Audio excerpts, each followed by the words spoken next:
Morning students, आज हम लोग एडवांस सी प्रोग्रामिंग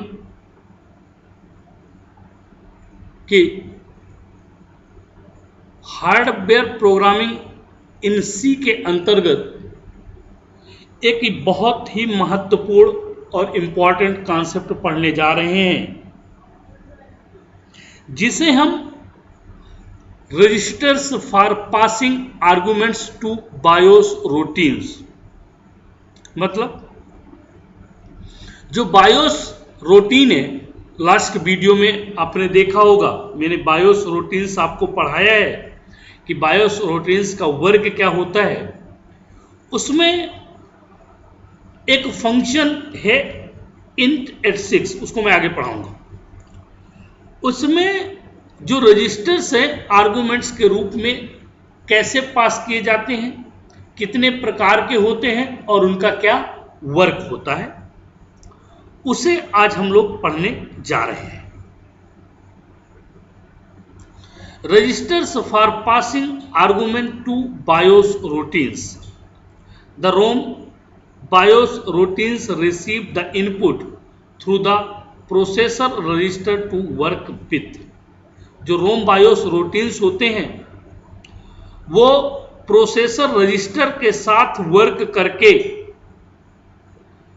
या उनके द्वारा इनपुट प्राप्त करते हैं।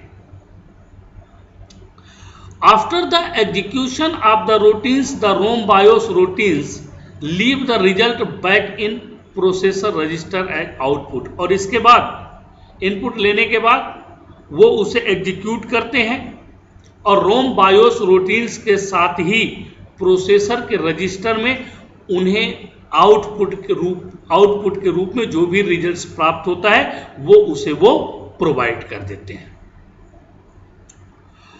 The processor or CPU registers are also called as microprocessor register. हम जो ये प्रोसेसर होते हैं या जिन्हें हम CPU रजिस्टर भी कहते हैं, इसे हम माइक्रो प्रोसेसर रजिस्टर के नाम से भी जानते हैं। मीन्स इन्हें हम लोग प्रोसेसर रजिस्टर भी कह सकते हैं, CPU रजिस्टर भी कह सकते हैं और इन्हें हम माइक्रो प्रोसेसर रजिस्टर भी कह सकते हैं। So the type and the number of registers depend on the family of microprocessor. देखिए, जो रजिस्टर्स के प्रकार होते हैं और वो कितने होते हैं, ये डिपेंड करता है वो माइक्रो प्रोसेसर किस फैमिली का है। फैमिली का मतलब किस कंपनी का है, कौन सी उसका जनरेशन का है। With reference to 8086 family of microprocessor, मतलब एक रेफरेंस के रूप में जो हम आगे डिस्कस करने जा रहे हैं वो 8086 फैमिली का माइक्रो प्रोसेसर है। देयर आर 14 रजिस्टर, जिसके अंतर्गत 14 रजिस्टर्स पाए जाते हैं। 8086 फैमिली के अंतर्गत आने वाले माइक्रो प्रोसेसर में 14 रजिस्टर्स पाए जाते हैं, which are grouped into 4 group, जिन्हें हम 4 ग्रुप में बांटते हैं। ठीक है, तो यहां पर फिर से मैं एक बार इंडिकेट आपको मेंशन करना चाहता हूं कि ये सभी रजिस्टर्स सभी माइक्रो प्रोसेसर के लिए नहीं हो सकते हैं। ये सिर्फ एक मैं रेफरेंस आपको बता रहा हूं कि हम जो यहाँ पर रजिस्टर्स की कंडीशन पढ़ने जा रहे हैं वो 8086 फैमिली के अंतर्गत है। उसके माइक्रो प्रोसेसर में 14 रजिस्टर्स होते हैं और उन 14 रजिस्टर्स को हम 4 ग्रुप में डिवाइड करते हैं। दूसरी फैमिली का माइक्रो प्रोसेसर उसके दूसरे टाइप्स के या दूसरे नंबर के रजिस्टर्स हो सकते हैं, वो उसके दूसरे ग्रुप भी हो सकते हैं। तो देखिए, इन 14 रजिस्टर्स में जो 4 ग्रुप में हमने डिवाइड किया है वो कौन कौन से, दे आर फॉलोज। वे कौन कौन से? सबसे पहला है स्क्रैच पैड रजिस्टर्स, सेकंड है सेगमेंट रजिस्टर्स, थर्ड है ऑफसेट रजिस्टर्स और फोर्थ है फ्लैग रजिस्टर्स। अब देखिए स्क्रैच पैड रजिस्टर्स क्या होता है। These are use to temporarily hold intermediate result of the program. किसी भी प्रोग्राम के रिजल्ट को टेम्परेरी बेस पर होल्ड करने के लिए इन रजिस्टर्स का प्रयोग किया जाता है। They are also use to hold the operands of arithmetic and logical operator.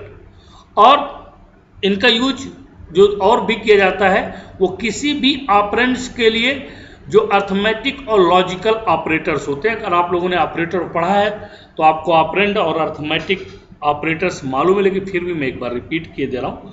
Operands मतलब जिनमें ऑपरेशंस परफॉर्म किया जाना है, और ऑपरेटर का मतलब होता है जिसके द्वारा ऑपरेशन परफॉर्म किया जाता है।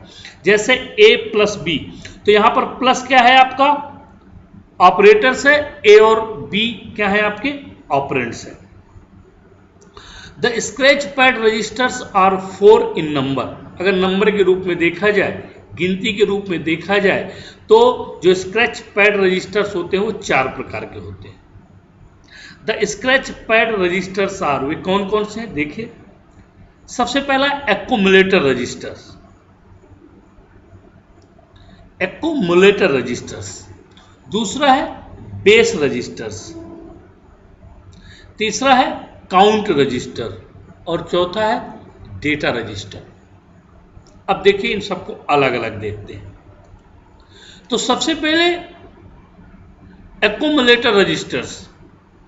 एक्यूमुलेटर को हम लोग शॉर्ट में AX से डिनोट करते हैं। तो AX used as a word registers having 16 bit length. अगर 16 बिट लेंथ में है वर्ड रजिस्टर्स तो हमको कुछ इस तरह से डिफाइन करना है। 0 to 15, आप 0 से 15 तक की गिनती लिखेंगे तो 16 होंगी। और AX चूंकि एक्यूमुलेटर रजिस्टर्स को क्या करता है, सपोर्ट करता है, या एक्यूमुलेटर रजिस्टर्स को हम लोग शॉर्ट में इस तरह से लिखते हैं। फिर AH एंड AL, इसको दो पार्ट्स में हाफ और लॉन्ग अपन डिवाइड करते हैं। Used as 2 byte registers having 8 bit length. अगर उसी को 16 को हम लोग 8 में डिवाइड करते हैं तो 2 बिट्स में, तो AH जो होता है वो 15 8 से लेकर 15 तक, और AL होता है तो 0 से लेकर 7 तक। इस तरह से हम इसको दो पार्ट्स में इन रजिस्टर्स को डिफाइन कर सकते हैं। नेक्स्ट है बेस रजिस्टर। बेस रजिस्टर्स मतलब इसको अपन BX से यूज करते हैं। BX used as word register having 16 bit length. अगर 16 बिट लेंथ लेता है तो 0 से लेकर 15 और BX। अब इसकी हाई और लो BH और BL यूज्ड एज 2 बाइट्स। ये भी 2 byte register having 8 bit length. तो 8 से लेकर 15 तक BH बेस हाई, और BL 0 से लेकर 7 से लेकर 0 तक बेस रजिस्टर्स लो। इस तरह से हम इसको भी डिफाइन कर सकते हैं। नेक्स्ट है काउंट रजिस्टर। काउंट रजिस्टर को हम लोग CX से डिनोट करते हैं। CX used as a word register having 16 bit length. Same वही कहानी है, 15 से लेकर 0 तक, और इसको CX मतलब काउंट रजिस्टर्स। CH मतलब count high and count low used at 2 bytes registers having 8 bit length. 15 से लेकर 8 तक CH है, और 7 से लेकर 0 तक CL है। अब डेटा रजिस्टर DX, इसको डिनोट करते हैं। DX used as a word register having 16 bit length. 15 to लेकर 0 तक, और DX। अगर डेटा रजिस्टर्स को हाई और डेटा रजिस्टर्स को लो तो denoted by DH and DL used as 2 byte registers having 8 bit length. तो 15 8 डेटा हाई के लिए, और 7 to 0 डेटा रजिस्टर लो के लिए। नेक्स्ट रजिस्टर होता है सेगमेंट रजिस्टर। तो these are use to identify a specific segment of memory, means specific memory के सेगमेंट के लिए हम उस मेमोरी को आइडेंटिफाई करने के लिए इसका यूज करते हैं। The segment register are also 4 in number. अगर नंबर में बात करें तो ये भी पहले वाले रजिस्टर्स की तरह ही 4 प्रकार के होते हैं, और द सेगमेंट रजिस्टर्स आर, और ये निम्न है: code segment, data segment, extra segment, और सबसे आखिरी में स्टैक सेगमेंट। सबसे पहले कोड सेगमेंट। कोड सेगमेंट को अपन CS से डिनोट करते हैं। CS used as a word register having 16 bit length. 16 bit length के लिए 15 to 0, और इसको डिनोट किससे करते हैं? CS। डेटा सेगमेंट, इसको डिनोट DS से किया जाता है। तो DS used as a word register having 16 bit length, 15 to 0, और डिनोटेड बाय DS। नेक्स्ट है एक्स्ट्रा सेगमेंट रजिस्टर। तो इसको डिनोट किससे करते हैं? ES से डिनोट करते हैं। ES used as a word register having 16 bit length, 15 to 0, और डिनोटेड बाय ES। नेक्स्ट इसमें होता है स्टैक सेगमेंट रजिस्टर। इसको डिनोट किससे किया जाता है? SS से डिनोट किया जाता है। SS used as a word register having 16 bit length. आप देख पा रहे होंगे स्क्रीन पे दिख रहा है एक रजिस्टर, जिसको अपन 15 to 0 से डिनोट करते हैं और रिप्रेजेंट करते हैं, सॉरी, और डिनोट करते हैं SS से।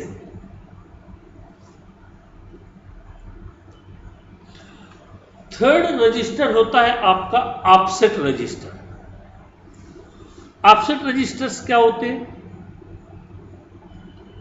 These are used along with segment register to find out the effective memory address to locate program instructions. Segment type के जो रजिस्टर्स होते हैं, इनका काम होता है मेमोरी के एड्रेस को इफेक्टिव रूप से किसी भी प्रोग्राम के इंस्ट्रक्शंस के द्वारा लोकेट करना। The offset registers are 5 in number. अगर नंबर गिनती के रूप में देखा जाए तो ये रजिस्टर्स भी कितने टाइप्स के होते हैं? 5 टाइप्स के होते हैं। The offset two registers are, offset registers 5 प्रकार के होते हैं, जो कि निम्न है।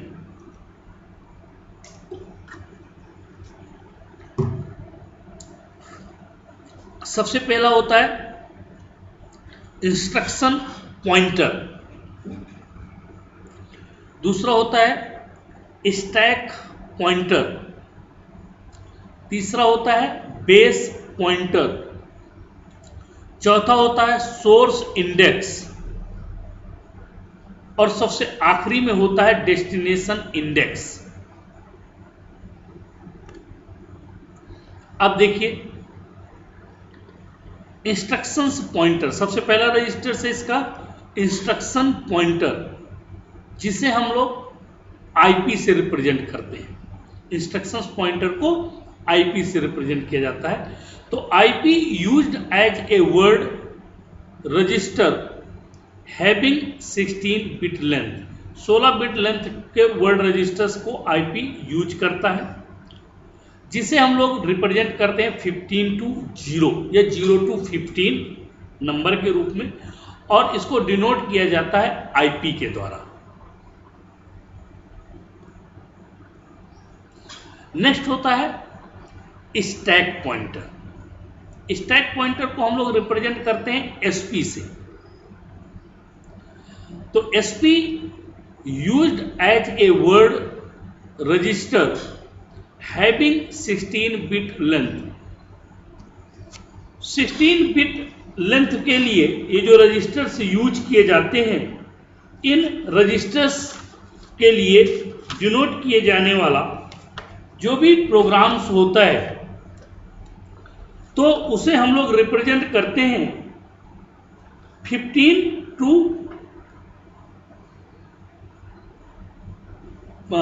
0।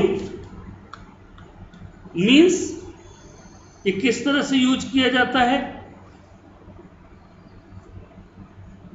स्टैक पॉइंटर 16 बिट लंबाई एक वर्ड रजिस्टर के रूप में स्टैक पॉइंटर प्रयोग करता है 15 to 0 और represented by the SP. Next होता है आपका बेस पॉइंटर। इसको अपन किससे डिनोट करते हैं? बीपी से। तो BP used as a word register having 16 bit length. 16 bit लंबाई वाले बेस रजिस्टर के रूप में बेस पॉइंटर का यूज किया जाता है। इसको रिप्रेजेंट अपन किससे करते हैं? 15 to 0 और डिनोटेड बाय बीपी। नेक्स्ट होता है आपका सोर्स इंडेक्स। 16 बिट लंबाई वाले इसे अपन किससे रिप्रेजेंट करते हैं? एसआई से। तो SI used as a word register having 16 bit length. 16 bit लंबाई वाले एक वर्ड रजिस्टर्स के रूप में एसआई का प्रयोग किया जाता है, जिसको अपन 15 to 0 और एसआई से डिनोट करते हैं। नेक्स्ट है डेस्टिनेशन इंडेक्स, जिसे अपन रिप्रेजेंट किससे करते हैं? डीआई से। DI used as a word register having 16 bit length. 16 bit लंबाई वाले एक वर्ड रजिस्टर के रूप में डेस्टिनेशन इंडेक्स अर्थात डीआई का प्रयोग किया जाता है। इसको रिप्रेजेंट 15 to 0 और डिनोटेड बाय द डीआई। अब नेक्स्ट है flag register. This register is used to set and reset the flag value. इस रजिस्टर का प्रयोग फ्लैग मानों को सेट करना और उन्हें सेट करने के बाद रीसेट करने के लिए यूज किया जाता है। Flags are used to indicate the status of the operation. Flag register का यूज किसी भी ऑपरेशंस को बनाने के लिए उसे इंडिकेट किया जाता है। The flag register is 1 in number. अगर नंबर के रूप में देखा जाए तो 16 बिट लंबाई रखने वाले फ्लैग रजिस्टर की संख्या सिर्फ एक होती है, एक प्रकार के होते हैं। The status flag registers use only 9 bits of it to send the status of flag and rest of the 7 bits are not used। जो फ्लैग रजिस्टर्स होते हैं इसकी स्थिति को निर्धारित करने के लिए इसे केवल 9 बिट्स की आवश्यकता होती है। सिर्फ कितने? 9 बिट्स की। और चूंकि 16 में 7 बचा, 9 गया, तो शेष 7 बिट्स को प्रयोग नहीं किया जाता है या ये उसे प्रयोग नहीं करता, ये प्रयोग में नहीं लाता। The various flag that are set are reset to indicate the status are. Means जो इसके स्टेटस को दिखाने वाले फ्लैग्स हैं जिन्हें हम सेट या रीसेट कर सकते हैं। देखिए कैसे करते हैं। आप देख पा रहे होंगे carry, axillary, carry, priority, zero और साइन। कैरी के नीचे आप देखिए trap, auxiliary interrupt, carry enable, parity direction और जीरो ओवरफ्लो। इस तरह से हम इसको सेट और रीसेट कर सकते हैं। So in all 14 register are distributed as, अर्थात इन 14 रजिस्टर्स को हम निम्नलिखित प्रकार से विभाजित कर सकते हैं या हमने किया है, जैसे scratch pad register 4 plus segment register 4 plus offset register 5 plus flag register 1। अगर इन सबको जोड़ दिया जाए तो हमारे पास कितने रजिस्टर प्राप्त होते हैं? 14 रजिस्टर्स प्राप्त होते हैं। और हमने शुरुआत में ही कहा था कि रजिस्टर्स 14 होते हैं। These registers can be used to send input value to ROM BIOS routine and store the return value. इन रजिस्टरों का प्रयोग रोम बायोस रूटीन्स को वैल्यू को इनपुट करने के लिए और रिटर्न किए गए मान को स्टोर करने के लिए किया जाता है। The ROM BIOS routines executed through a function int86। ROM BIOS routines एक फंक्शन जिसे हम int86 के नाम से जानते हैं के द्वारा क्रियान्वित किए जाते हैं। और इस जो फंक्शन int86 है, हम इसको अब जो भी नेक्स्ट क्लास हम होगी तो हम फंक्शन int86 को ही पढ़ेंगे, क्योंकि that is the very very most important concept of the routines.